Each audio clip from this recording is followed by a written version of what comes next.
साथ मैं हूं ऋतु। एनडीए में शामिल होने के बाद ओम प्रकाश राजभर इन दिनों घोसी विधानसभा उपचुनाव में प्रचार प्रसार में जुटे हैं और बीजेपी प्रत्याशी दारा सिंह चौहान के लिए वोट भी मांग रहे हैं।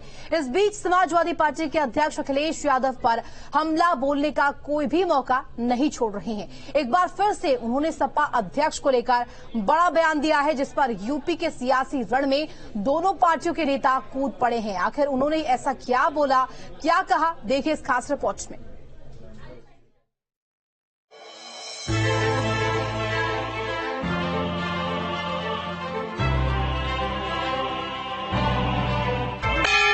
बटन कहाँ दबेगी? भैया जिंदाबाद जिंदाबाद जिंदाबाद। तुम हमारे न हुए तो किसी और का होने न पाओगे। जाति सियासत की सबसे बड़ी चाल घोसी के उपचुनाव से ओपी राजभर ने चल दी है। उन्होंने अखिलेश यादव को लेकर बड़ा दावा, या यूं कहिए उनके कभी न मुख्यमंत्री बनने की सियासी भविष्यवाणी कर डाली।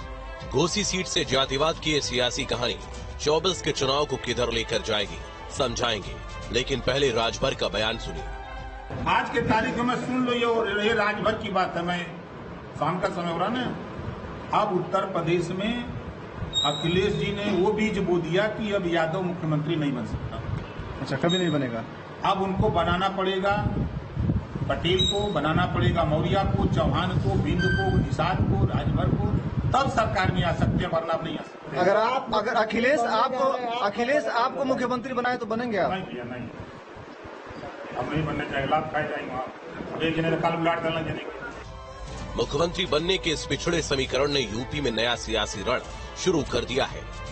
कि घोसी उपचुनाव की जीत को लेकर समाजवादी पार्टी पूरी तरह से आश्वस्त है। भारतीय जनता पार्टी और उनकी गोद में जाके बैठ गए ओम प्रकाश राजभर जी को जनता पूछ रही कि जाति जनगणना कब होगी, पिछड़ों को उनका हक कब मिलेगा, और इन सवालों का जवाब न भाजपा के पास है, न ओम प्रकाश राजभर जी के पास है।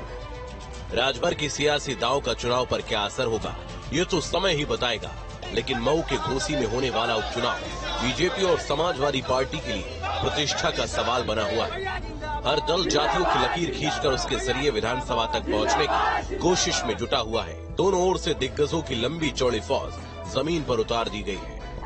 घोसी उपचुनाव में बीजेपी और समाजवादी पार्टी दोनों पार्टियों ने ही स्टार प्रचारकों की लंबी चौड़ी फौज उतार रखी है। कल बीजेपी की तरफ से बीजेपी के 40 स्टार प्रचारकों की सूची जारी की गई। हालांकि देखा जाए तो इस चुनाव में जो मुकाबला है वो दारा सिंह चौहान और सुधाकर सिंह जो समाजवादी पार्टी के उम्मीदवार हैं, इन दोनों के बीच में है।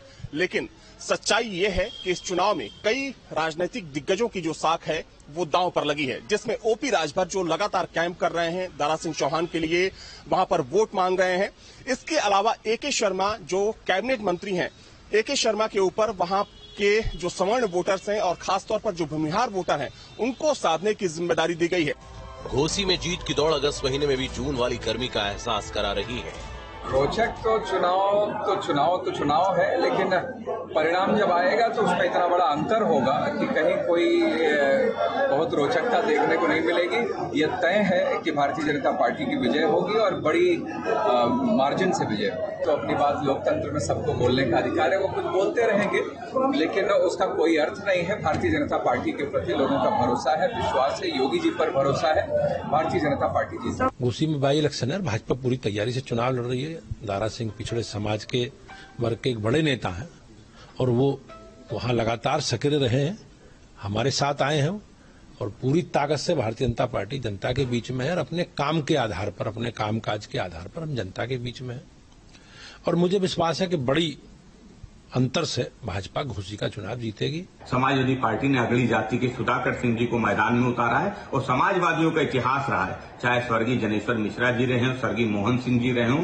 समाजवादी विचारधारा को आगे बढ़ाया है, पिछड़े दलित अल्पसंख्यक किसान मजदूर की लड़ाई को लड़ने का काम किया है। सुधाकर सिंह जी भी पिछड़े दलित अल्पसंख्यक किसान मजदूर की लड़ाई को लड़ने का काम करेंगे, वो घोसी उपचुनाव को जीतने का काम करेंगे। घोसी सीट के जातीय समीकरण पर नजर डालें तो एसपी के सामने इस सीट पर अपना कब्जा बरकरार रखने की चुनौती है। घोसी में कुल मतदाता 4,20,000 है। राजभर मतदाताओं की संख्या भी अधिक है। पिछली बार 2022 में सुभाषपा अध्यक्ष ओपी राजभर सपा के साथ थे। इस बार वह एनडीए में शामिल हो चुके हैं। ऐसे में परिस्थितियां काफी बदल चुकी हैं। घोसी विधानसभा सीट की बात करें तो यहाँ सबसे ज्यादा दलित और मुस्लिम वोटर हैं। शिया और सुन्नी मिलाकर 60,000 हैं। अगर दलितों की बात करें तो घोसी में करीब 62,300 की संख्या है। दारा सिंह चौहान जिस बिरादरी से आते हैं वो लोनिया वोटर हैं। उनकी संख्या 36,000 है। इसके अलावा राजभर वोट बीजेपी को यहाँ मिलते रहे हैं, इसलिए 40,000 राजभर वोटर बड़ा खेल कर सकते हैं। यादव यहाँ पर 42,000 है, राजपूत 15,000 और भूमिहार करीब 48,000 है। जब जब समाजवादी का नेता घोसी से चुनाव लड़ता है तो सुधाकर सिंह उसका विरोध करते हैं। जब उनको टिकट मिल जाता है या उनके बेटे को टिकट मिल जाता है तो वो समाजवादी हो जाते हैं। समाजवादी होते हैं, वरना वो हमेशा अपने जातिवादी रहते हैं। कभी वो समाजवाद का काम नहीं करते हैं। मनोज यादव समाज के और बीजेपी 100% चुनाव जीतेगी, उसमें कोई बात नहीं। दारा चौहान के जो है कि जिसमें रहेंगे उसी में हम लोग उनके साथ रहते हैं। कहाँ चुनाव कौन जीत रहा है? दारा सिंह चौहान। दारा सिंह चौहान जी के क्यों, कारण क्या है? कारण यह है कि इसमें समाज में जो है गुंडागर्दी और सब कुछ जो है ठीक है। चौहान मेरा नाम है, वीरेंद्र चौहान मेरा नाम है। चौहान वोट किधर जा रहा है? चौहान वोट बीजेपी की तरफ जा रहा है। कारण क्या है?